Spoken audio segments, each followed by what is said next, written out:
Bismillahirrahmanirrahim.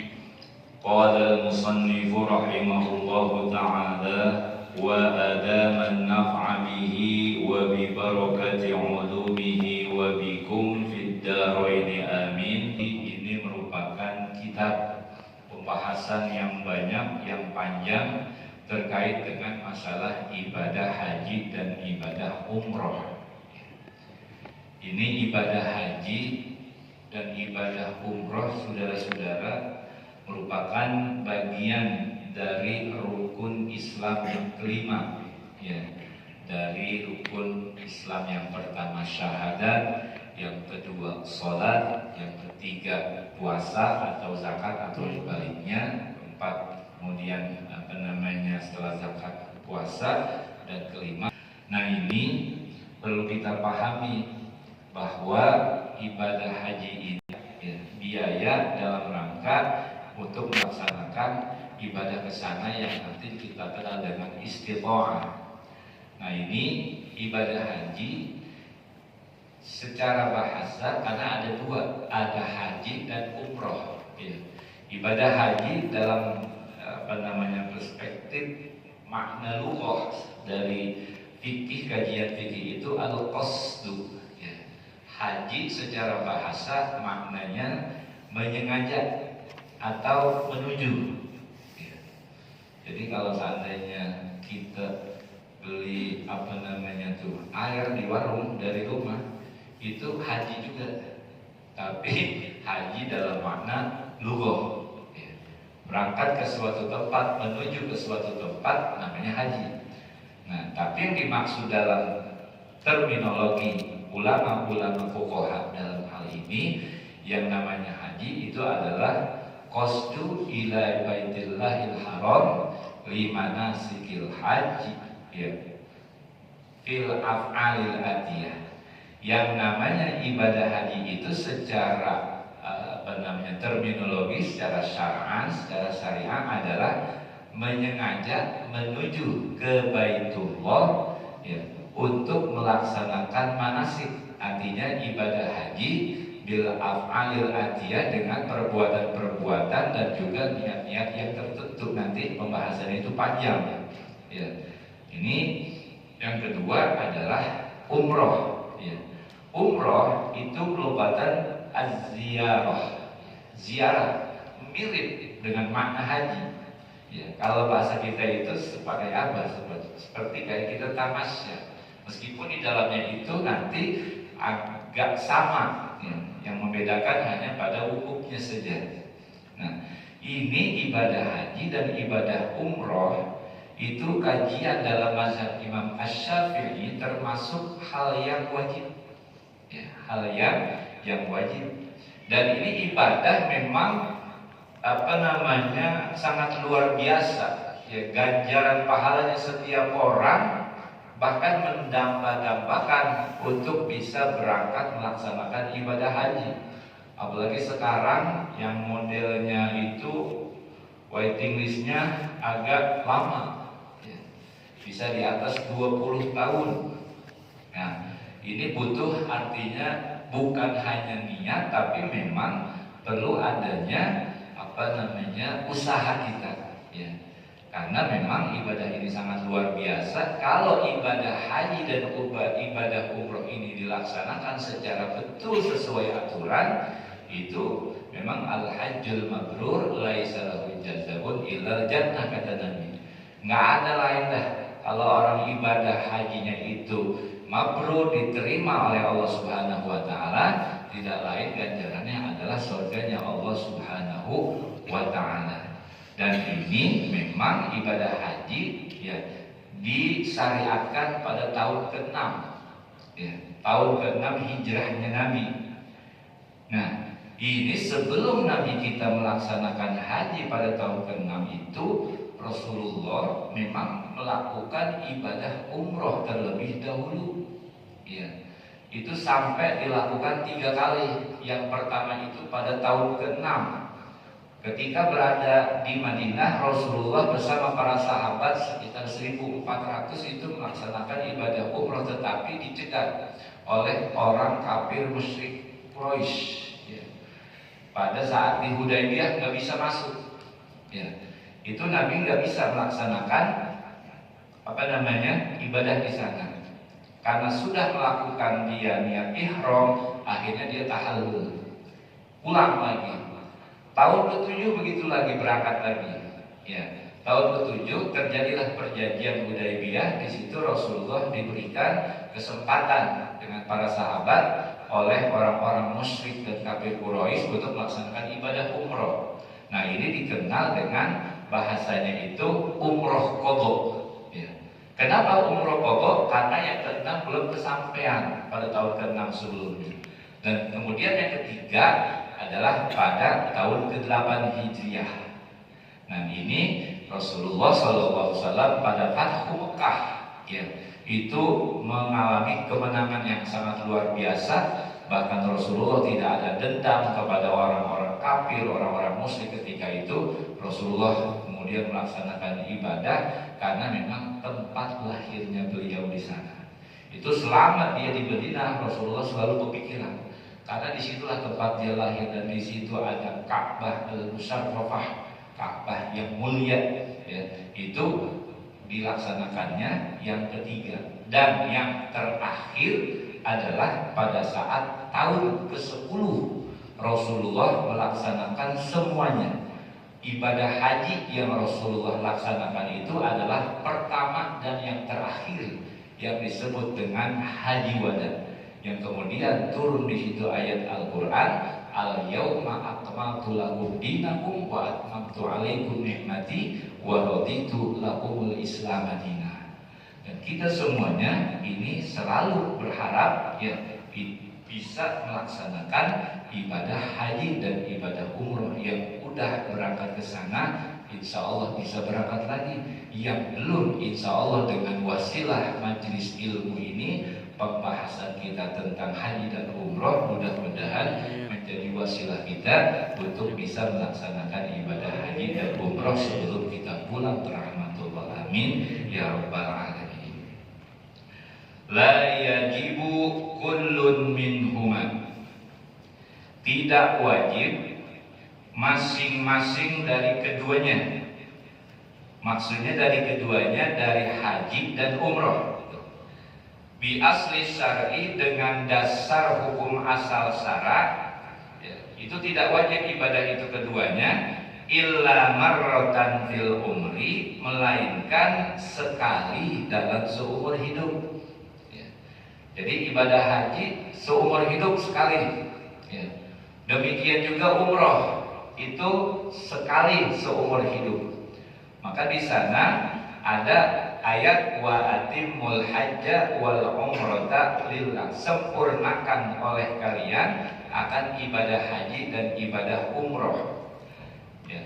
Ini di dalam mazhab kita Asy-Syafi'i dan Syafi'iyah turunannya, bahwa ibadah haji dan ibadah umroh itu adalah wajib.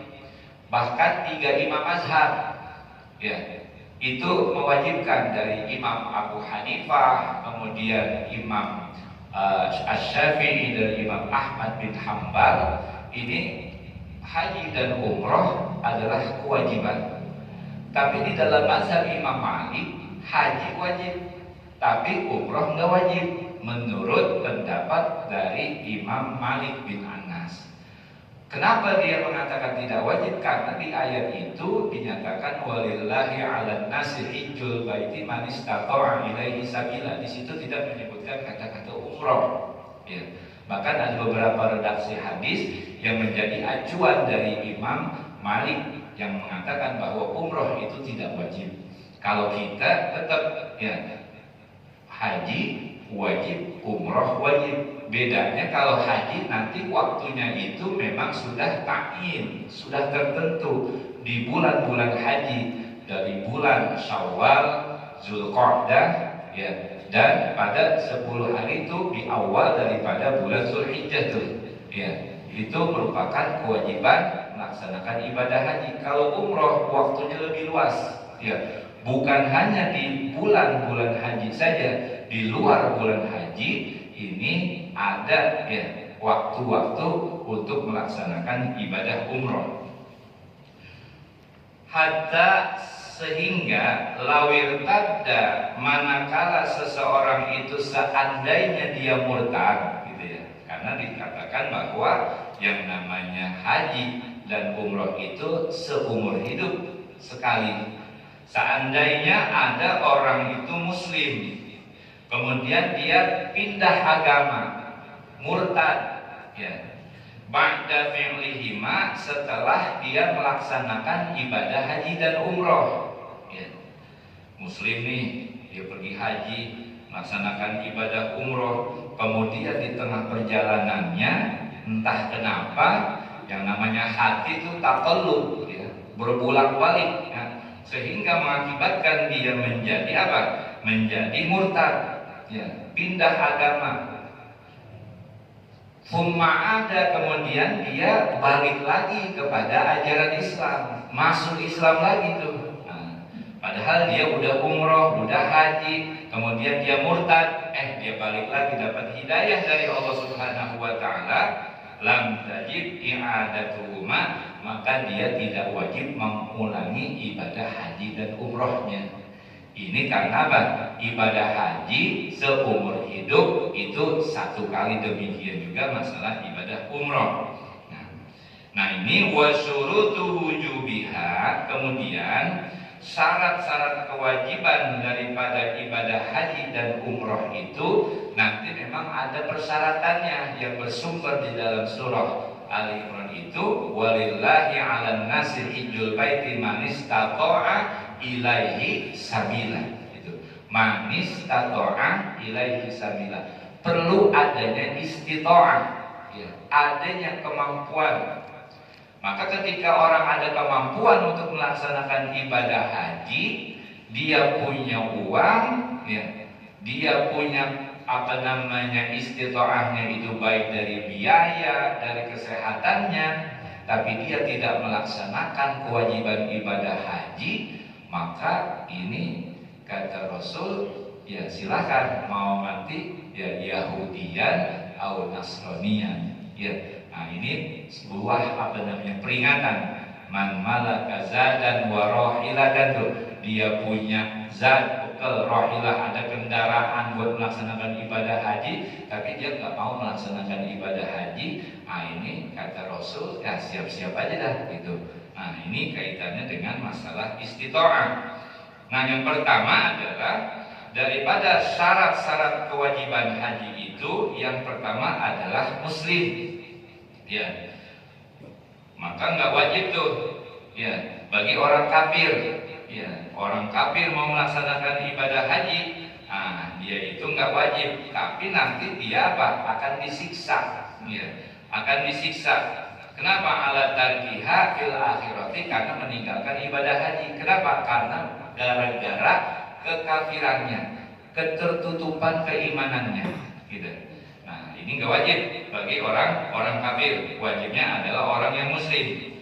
Wal qulubu, kemudian yang kedua syarat kewajiban ibadah haji dan umroh itu apa? Al-bulugh, baligh, harus berakal ya. Pertama, baligh artinya dia sudah mencapai usia 15 tahun atau juga dia sudah sudah ihtilam. Kalau perempuan itu sudah menstruasi. Wal aqlu, demikian juga syarat berikut ibadah haji dan umroh harus berakal ya. Maka kalau orang-orang yang mohon maaf akalnya terganggu, ini nggak ada kewajiban ya. Wal hurriyatu, dan juga orang yang merdeka ya. Kalau sekarang semuanya udah merdeka ya, nggak ada lagi yang namanya budak. Budak itu udah dihapus ya. Tapi terkait dengan masalah pembantu itu tidak bisa dikiaskan dengan budak ya. Berbeda, pembantu tetap dia adalah hurriyah, merdeka, bukan seperti budak ya. Kemudian berikutnya wal istita'atu, dan berikutnya adalah syarat kewajiban haji dan umroh itu adalah adanya istita'ah, kemampuan. Nah, maka ini akan dijelaskan beberapa hal-hal yang menyangkut masalah istita'ah. Wa syartuha, dan bermula syarat-syarat istitoah itu yang pertama apa? Ayyakuna syakhsu qadiran. Seseorang itu memiliki kemampuan ala jami'il mu'ni atas segala semua biaya, ya. Allati yahtajuha li nafsihi, yang memang dibutuhkan buat dirinya. Jadi yang pertama istitoah itu adalah masalah biaya, ya. Masalah biaya nih termasuk dari apa? Minazat, bekal dia tuh, ya. Wa'amiyatih, kemudian juga wadah-wadahnya. Atas safarah juga kaitannya dengan makanan. Kemudian wa ujroh khafir, artinya upah untuk penjaganya, ya. Wakil fatuzihabih, ongkos perginya. Nah, ini semuanya itu harus ada kemampuan, ya, untuk dirinya, ya. Kemudian apalagi walati yatrukuha, dan orang-orang yang ditinggalkan itu li'iyalihi, bagi keluarganya, wa atba'ihi, dan juga pengikut-pengikutnya, ya. Misalnya min qoribin, kali kerabatnya, anak istrinya, itu ketika dia ditinggal keluarganya, itu juga harus dinafkahi selama dia berangkat haji, ya. Misalnya dia kebutuhan ongkos haji berapa? Katakan misalnya kalau saya haji terakhir kemarin sekitar 60. Kalau sekarang ada info bisa naik, bisa sampai 100 tuh kalau salah. Iya. Besar juga tuh, ya. Misalnya katakanlah ibadah haji buat seorang itu butuh biayanya misalnya katakanlah 107 juta gitu, ya. Nah, itu dia punya uang, di atas itu ada kewajiban. Kemudian bukan hanya buat pribadinya dan keperluan dia sejak dia berangkat sampai pulang, bukan hanya itu saja, tetapi juga buat keluarga, ya. Orang-orang yang berada dalam nafkah tanggung jawabnya dia itu harus difasilitasi. Misalnya berapa? 40 hari atau 30 hari sekarang haji misalnya, maka itu difasilitasi, dibekelin tuh istrinya atau anaknya kalau seandainya dia berangkat sendiri. Kebutuhan selama dia berada di Makkah dan Madinah, katakanlah maksimal 40 hari gitu, ya. Maka kebutuhannya berapa tuh selama 40 hari? Misalnya 15 juta misalnya, atau misalnya 10 juta, maka itu harus difasilitasi. Ini harus ada kemampuan dari biaya ongkos dan juga orang-orang yang berada di bawah tanggungan nafkah seseorang yang melaksanakan ibadah haji. Kalau seandainya dia nggak ada kemampuan, istitoahnya itu kurang, ya. Istitoahnya kurang. Kemudian berikutnya min khurujihi, ya, semenjak dia keluar tuh, artinya semenjak dia pergi tuh, min baladihi, dari negerinya, hatta yarji'a ilaihi, sampai dia pulang lagi tuh, ya. Tujuannya apa? Li alla yudayyamu, agar mereka itu tidak terabaikan, ya, tidak melarat. Kenapa? Karena ditinggal harus ada bekal buat keluarga yang ditinggalkannya.